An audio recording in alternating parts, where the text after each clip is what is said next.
SQL bugs are dangerous because your query can run successfully and still return the wrong data. In this video, we will look at 15 real SQL mistakes developers make, from broken joins to confusing null checks. For each one, you will see the bad query, why it fails, and the correct fix. We start with small SQL syntax mistakes that are easy to miss, but they can either break the query or return a result you did not expect. When you filter reports by a city, status, or category, the value must be treated as text. Here, I write the common broken version first. The city value London is not in quotes. Now we run the query and watch how SQL interprets it. Let's break down the error.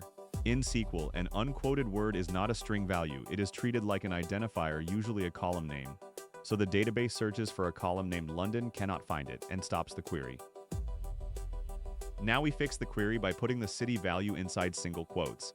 That tells SQL this is a text literal, not a column name. Now we run it again, and the filter returns the London customers. The best practice here is simple. Quote text values every time. Use single quotes for string literals in SQL, and check your database rules for dates and escaping. This prevents SQL from confusing your data with column names. For a quick practice variation, change the condition to filter active customers. Use status equals quoted active, then check that Maya and Noah are the two rows returned. This mistake often shows up when you write SQL right after working in JavaScript, Python, or C-style languages. I want paid orders, but I accidentally typed double equals in the condition. Now we run it and see how the SQL engine responds. Let's unpack the error.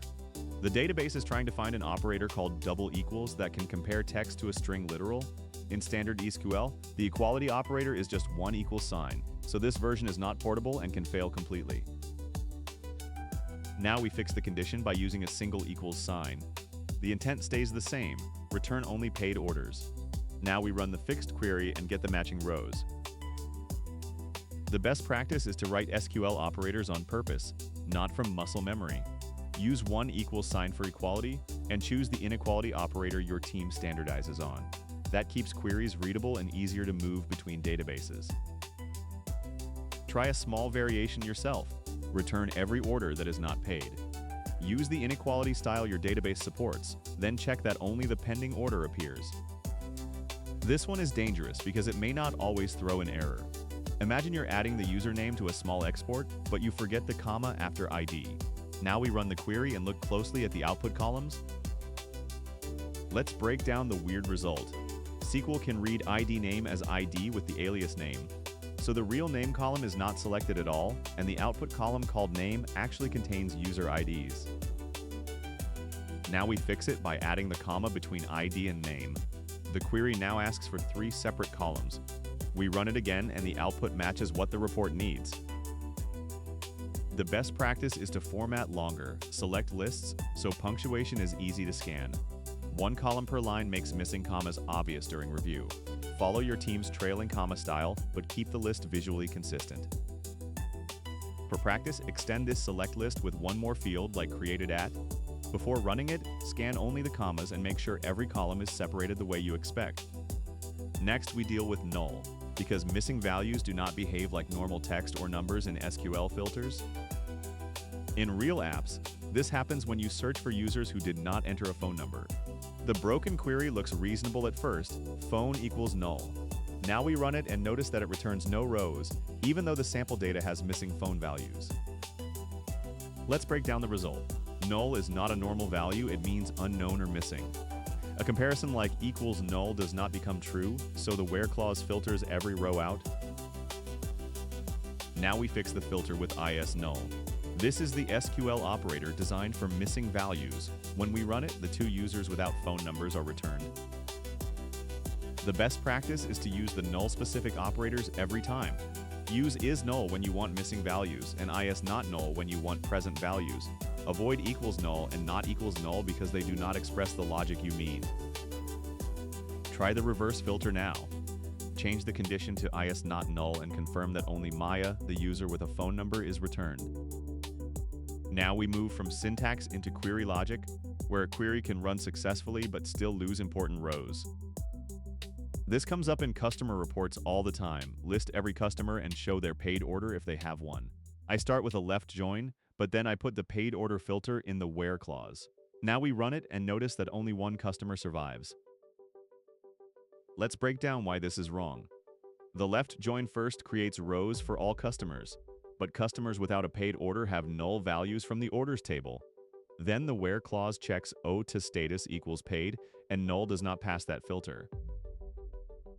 Now we fix it by moving the order status filter into the join condition. This means we only match paid orders, but we still keep every customer from the left table. Now we run it and the customers without paid orders remain visible with null order fields. The best practice is to decide what the filter is supposed to preserve. If the left side rows must stay in the result, put right table filters inside the on clause. Use where only when you truly want to remove rows after the join. For practice, change the join status from paid to pending. Predict the result before running it.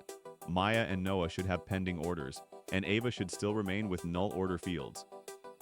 Now we move into join logic mistakes. These bugs are dangerous because the query can run successfully while quietly returning the wrong business result. In real pricing data, product ID is often not enough. The same product can have different prices per currency. So here we join order items to prices using only product ID. Now we run it and watch the row count. Let's break down why this result is wrong. Product 42 has two price rows, one for USD and one for Euro, and the join accepted both. That means totals can look higher even though the SQL syntax is completely valid. Now we fix the join by matching both product ID and currency. This tells SQL which exact price row belongs to each order item. Then we run the corrected query.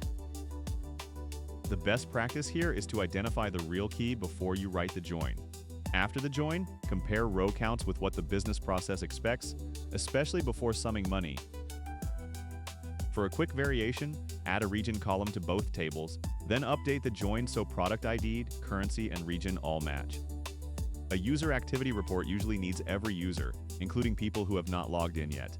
Here we use inner join, then we run the query and see who remains. Let's explain the missing rows. Inner join keeps only rows that match on both sides. So Ben and Dev are valid users, but they are removed because they have no login record. Now we fix the report with left join. The users table becomes the preserved side, and missing login data appears as null when we run it. The best practice is to decide whether the relationship is required or optional. Use inner join only when missing related rows should exclude the main record from the result.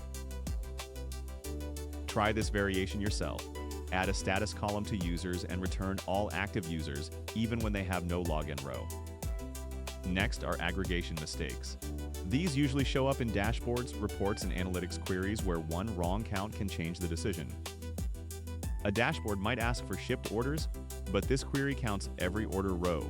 We write count star first, run it, and the number looks clean, but it is misleading.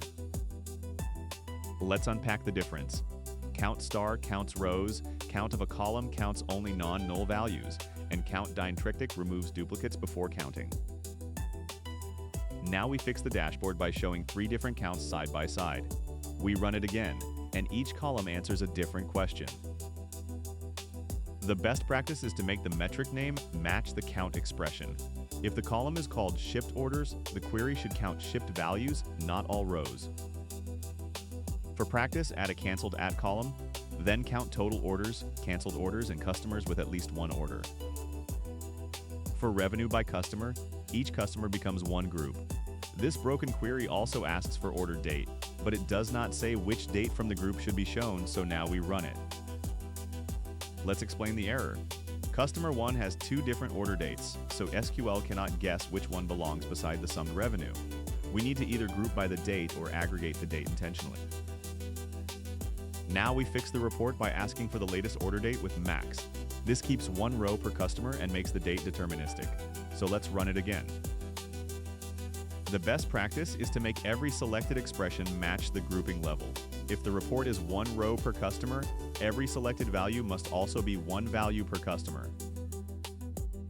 Try changing the report to revenue by customer and order date. Then notice how grouping by a second column changes the number of rows. To find active customers, we first keep completed orders, then we want customers with more than 2 of them. The mistake is putting count in where, so let's run this broken version. Let's break down the order. Where sees one row at a time before SQL builds customer groups.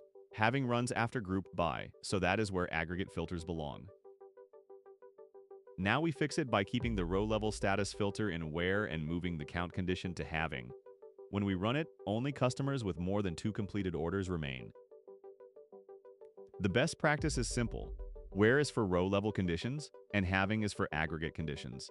If the condition uses sum, count, AVG, min, or max, check whether it belongs after group by. Try changing the threshold to more than 3 completed orders. Before running it, predict which customers should still be visible. In this section, we look at mistakes where SQL technically runs, but the logic does not match what we meant. Imagine we need active premium users from the US or Canada. I write the filter quickly, and now we run it to check the result. The query looks reasonable at first, but the output already shows the bug. Let's break down why this happened. SQL evaluates and before or. So this is not one combined active user filter. It means active users from the US plus every user from Canada. Now we fix the mistake by grouping the country choices with parentheses. The active filter stays outside that group, so it applies to both countries. Now we run it again and the inactive row is gone. The better habit is to add parentheses whenever and or appear in the same where clause. Even when SQL would evaluate it correctly, parentheses make your intent clear to the next person reading the query. For practice, extend the fixed query to include Mexico too. The important part is that inactive users should still be excluded from every country in the list. This section focuses on subqueries that look correct, but fail because SQL null behavior is different from normal Boolean logic. Here we want products that have never appeared in the returns table. I use not in because it reads nicely, and now we run it. The result is empty, but that is not what the data says. Let's unpack the result. The returns list contains product 1 and also null. When SQL compares an ID against null, it gets un-a, so not in cannot safely return the other products. Now we fix it with not exists.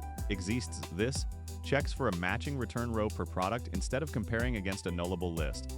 Now we run it and get the products with no matching return record. The best default for this pattern is not exists. Use it for anti-joins when the subquery column might be nullable, because it avoids the null trap and usually expresses the intent clearly. As a variation, keep not in but filter null out inside the subquery. It can work, but you must remember that extra condition every time. Now we look at result stability, where a query returns rows, but not in a reliable order. Suppose this is an API endpoint returning page 2 of blog posts. I add limited and off sets, then run the query. It returns rows, but the page is not guaranteed to be the same next time. Let's discuss the problem. Without order by, a database can return rows in whatever order is cheapest. After inserts, index changes, or a different plan, page 2 can overlap with page 1 or skip rows. Now we fix it by sorting newest posts first, and then using ID as a tiebreaker. That tiebreaker matters because 2 posts can have the same timestamp. Now the same page request has a stable meaning. The better production rule is simple. Every paginated query needs order by, and that order should end with a unique column. This prevents ties from randomly swapping between pages. For practice, change the page size to 3 rows and keep the same sort order. The page boundaries should change, but the ordering rule should stay deterministic. This section covers query habits that work today, but become fragile when schemas evolve. Here we are building a small order response for an API. I use select star because it is fast to type, then run the query. The result comes back, but the column names are already a problem. Let's look at why this breaks real systems. If a migration adds a new column, select star silently changes the response shape. In joins, duplicate names like ID can also confuse mappers and exported reports. Now we fix it by selecting only the columns the caller needs and giving them clear aliases. We run the fixed query and the output is predictable. This is much easier for application code to consume. The best production habit is to use explicit column lists for joins, reports, and API queries. Select star is fine for quick inspection, but not for stable application contracts. For practice, add the user's email to the fixed query as customer email. Keep the existing aliases unchanged so downstream code does not break. Finally, we cover a performance mistake where the query is correct, but the predicate makes the index harder to use.